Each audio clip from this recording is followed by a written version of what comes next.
नमस्कार सभी दर्शकों को हमारा। और आज हम बताना चाह रहे हैं कि जो अपहरण 2 जो वेब सीरीज चल रही है उसको देखने से क्या प्रभाव आएगा। उसको देखने से प्रभाव क्या आएगा, सिंपल सी बात है। जो देख रहा है, पहली बात तो कोई अच्छा आदमी उसको देखेगा नहीं। दूसरा, जो अधर्मी है, आजकल के युवा वर्ग है, वो उसको ज़्यादा पसंद करेगा। क्यों? क्योंकि उसमें सारी ही गंदगी है। आवाज़ गंदी, उसमें एक्टिंग गंदी, उसमें जो स्मोकिंग दिखा रहे हैं वो गंदी, और बोलते हैं तब भी गंदा। तो इससे देखने से पेट की बीमारी लगेगी उस इंसान को, और जब पेट की बीमारी होगी तो दिमाग तो वैसे ही परेशान हो जाएगा। और उस दिमाग में पढ़ने वाले कोशिश करेगा पढ़ाई की, लेकिन दिमाग में एक बात नहीं बैठेगी। व्यापारी देखेगा तो कोशिश करेगा व्यापार करने की, लेकिन उसका व्यापार ठप होता चला जाएगा अपने आप। क्योंकि दिमाग की नसें जो होती हैं ये इतनी वीक होती हैं, इसमें 1000 नर्व्स होती हैं ऊपर। जो लिम्बिक एरिया होता है हमारा, इसको हम सहस्त्रार बोलते हैं, उर्दू में इसको मिराज बोलते हैं। मिराज, इसको सत्य बोलते हैं। कि जब ये कुंडलनी शक्ति जब ऊपर आ जाती है तब आपको हर चीज़ का मालूम पड़ता है कि क्या गलत और क्या सही है। तो आज ये जो अपहरण 2 देख रहे थे हम, उसमें सबसे बड़ी दिक्कत ये है कि इसके देखने मात्र से लोगों में अपने आप स्थिति गिरती जाएगी और वो ऊपर को उठने में बड़ी दिक्कत होगी, अच्छाई की तरफ बढ़ने में उनको दिक्कत आएगी। क्योंकि हम एक जो वेब सीरीज़ या मूवी बना रहे हैं वो केवल एक उद्देश्य लेकर बना रहे हैं, समाज सुधारने के लिए नहीं बना रहे। हम केवल ये बना रहे हैं कि जितनी हम गंदगी दिखाएंगे उतना ही लोग देखेंगे और पैसा आएगा। लेकिन पैसे का कौन भोग कर रहा है? आप मुझे एक इंसान बता दीजिए कि इसने इतनी बड़ी पिक्चर बनाई, इतना बड़ा पैसा कमाया, वो सुखी है क्या? क्या उसका परिवार सुखी है? क्या उसके घर में डॉक्टर नहीं आता है? क्या उसके घर में कोई काली विद्या वाला नहीं आता है? असाध्य रोग मिलेंगे। ऐसे लोगों को जिंदगी भर के लिए कोई बीमारी शुरू होगी। क्यों? क्योंकि ऐसी चीज़ों को देखने से गणेश तत्व मूलाधार चौपट हो जाता है।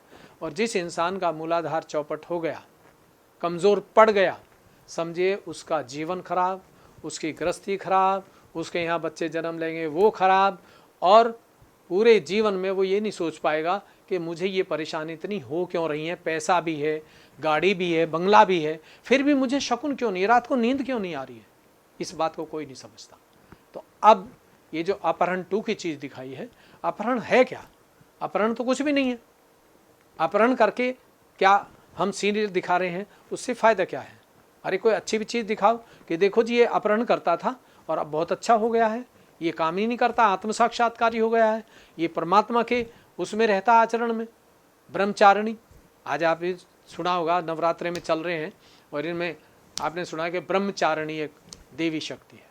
तो ब्रह्मचारिणी क्या होती है? ब्रह्मचारिणी जो ब्रह्म के अनुसार चलते हैं वो ना तो अपहरण करते हैं, ना किसी को सताते हैं, ना दुख देते हैं, और ऐसे लोग हमेशा सुखी रहते हैं।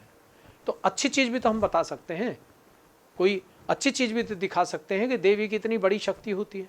आज श्री माता जी का अवतार आया, इसे दिखाइए आप और देखिए कैसे दुनिया बदलती है।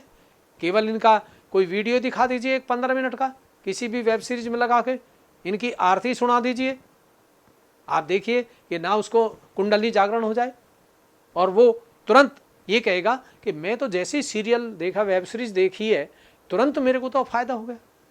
एक हमारे यहाँ एक चोर आ गया था, डाकू, और वो किसी सहयोगी के घर चोरी करने जा रहा था, और चोरी करना था तो रात को जब वो ऊपर दीवार फांदता था तो तभी सर्प दिखाई दे, उसको डर लगे।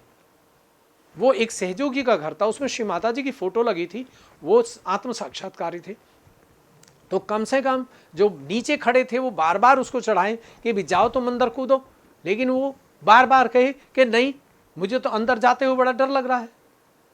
उसको जो ब्रह्म शक्ति थी, उसकी कुंडलनी ही उसको हिला रही थी कि तू जहाँ जा रहा है ये गलत जगह है, ये तुम्हारे लिए नुकसान दे देगी। अंदर जाते ही उसको डर लग रहा था।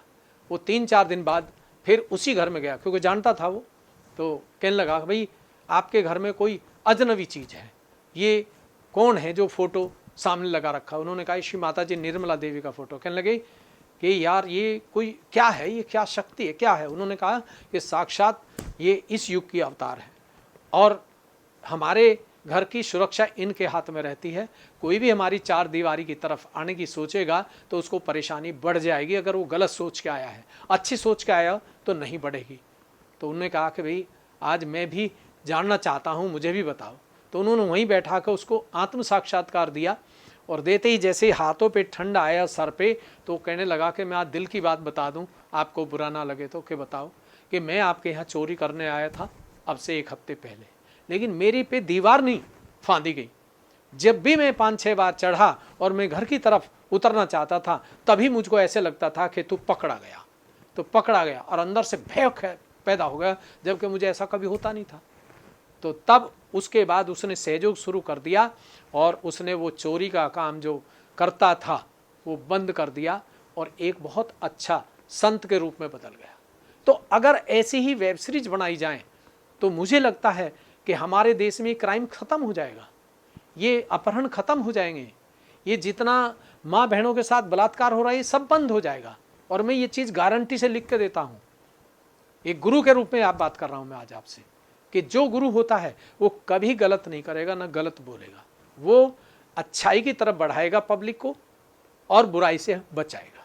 हम जहाँ भी जाते हैं, जितने भी संसार में हमारे सहयोगी भाई बहन हैं, सब ये कार्य करते हैं और सबको बुला बुला के आत्म साक्षात्कार देते हैं। मैं चाहता हूँ कि कोई भी मूवी, कोई भी पिक्चर, जो भी प्रोड्यूसर है, डायरेक्टर है, वो एक फिल्म तो बना के देखे सहयोग के ऊपर।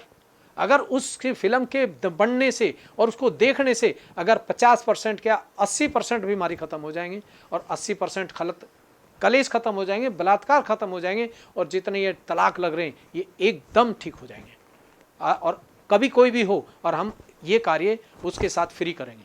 हमें कोई 5 रुपये नहीं चाहिए किसी से भी, कोई भी पिक्चर का हो या वेब सीरीज हो या कोई भी मूवी बनाए, हम उसके साथ देंगे और बताएंगे कि इस पात्र जो है ये ठीक है, इसके एक्टिंग करने से फ़ायदा होगा, ये पात्र ठीक नहीं है, इसके एक्टिंग करने से नुकसान होगा, पब्लिक को होगा, ये वहाँ प्रूफ कर देंगे और पब्लिक के सामने कराएंगे। हम तो मीडिया के सामने करने वाले हैं, हम कोई गलत नहीं है, हमें कोई पैसा नहीं चाहिए, लेकिन हम सत्य को ही सत्य बताएंगे, असत्य को नहीं, क्योंकि ये चीज़ बंद हो जाएगी। जिस दिन हम पैसा पे जाएंगे, अधर्म काम करके पैसा कमाना चाहेंगे या किसी 5 स्टार होटल में ठहरना चाहेंगे, तो ये शक्ति, ब्रह्म शक्ति बंद हो जाएगी, और जैसी दुनिया वैसी हम, जैसी दुनिया परेशान वैसे हम परेशान हो जाएंगे। तो जो सतगुरु होता है, जिसको सदगुरु बोलते हैं, वो जैसे गुरु नानक देव थे, पैगंबर थे, श्री राम थे, कृष्ण थे, शिरडी के साईनाथ थे, महावीर जी थे, हनुमान जी, ये सब अवतार इस धरती पर आए थे, और आज फिर वो आ चुके हैं। शायद अफसोस होगा आपको, वो सिविल ड्रेस में है, गृहस्थी जीवन में है, कहीं भी वो ऐसा कपड़ा नहीं पहनेंगे जो अजनबी हो। वो गृहस्थी में रह कर के ही संसार का भला करेंगे और समाज का भला करेंगे और पूरे देश को बचाएंगे। अच्छे लोगों को, चरित्रवान को वो इस प्रलय काल से, जो वायरस भी आ रहा है और चल रहा है, इससे भी बचाएंगे। और जहाँ ये चीज़ होगी वहाँ वायरस काम नहीं करेगा, उस घर में नहीं कर सकता। जिस आदमी को आत्म साक्षात्कार है उस पर वायरस काम ही नहीं करेगा, तो दूसरे के वायरस को ठीक करेगा और फिर ही ठीक करेगा, पैसे से नहीं। तो मैं आज सबको गुरजारिश करता हूँ, प्रार्थना करता हूँ कि आप सहयोग को अपनाइए और अपने आप को जानिए, आत्म साक्षात्कार लेकर और स्वयं गुरु बनिए। किसी के पैरों में झुकने की जरूरत नहीं है। बहुत बहुत धन्यवाद आप सभी का, सभी को नमस्कार।